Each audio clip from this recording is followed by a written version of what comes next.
తమిళనాడులో మరొక రాజకీయ పార్టీ పుట్టబోతోందా? అది సినీ నటుల ద్వారా అంటే అవునన్న సంకేతం వస్తుంది. ఇప్పుడు అన్నామలై ఒక పార్టీ పెట్టబోతున్నాడంటే ధనుష్ పార్టీ పెట్టబోతున్నాడు అన్నది ఇప్పుడు సంచలనం సృష్టిస్తోంది. ఏదైతే ధనుష్ అభిమానులు పెద్ద ఎత్తున ఇప్పుడు ధనుష్ని రాజకీయాల్లోకి రావాలని పిలుస్తూ ఉండటం, తాజాగా ఇంతమంది ఒకే చోట సమావేశం కావడం అనేటటువంటిది చిన్న విషయం కాదు. ఈ ఐక్యతలో ఎంతో శక్తి ఉంది.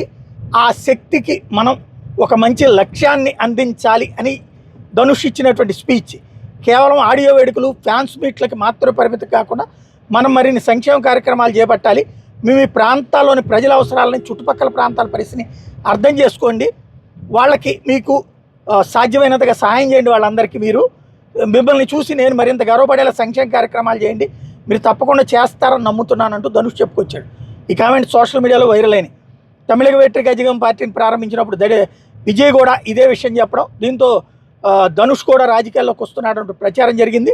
వాస్తవానికి ధనుష్ స్వీదర్శకత్వంలో వచ్చినటువంటి రాయన్కి నేషనల్ అవార్డు రావడం మీద నెట్టింట విమర్శలు వచ్చినటువంటి నేపథ్యంలో ఆయన స్పందించారు. ఏడాది రాయన్ కుటుంబం నుంచి రాయన్ కంటే మంచి సినిమాలు వచ్చాయన్న ప్రేక్షకుల భావాన్ని అంగీకరించారు. రాయన్ చిత్రాన్ని నాకు జాతీయ అవార్డు వచ్చింది, ఆ ఏడాది ఖచ్చితంగా దానికంటే మంచి సినిమాలు వచ్చాయి, ఆ సినిమాల అభిమానులు తమ ప్రేమాభిమానాలను అభిప్రాయాలను వ్యక్తపరిచారు, నేను వాళ్ళని పూర్తిగా గౌరవిస్తానంటూ బాధ్యతాయుతంగా స్పందించారు. విమర్శలను పక్కన పెట్టి ఆ విజయాన్ని ఎంజాయ్ చేయాలంటూ తన అభిమానులకు సూచించారు.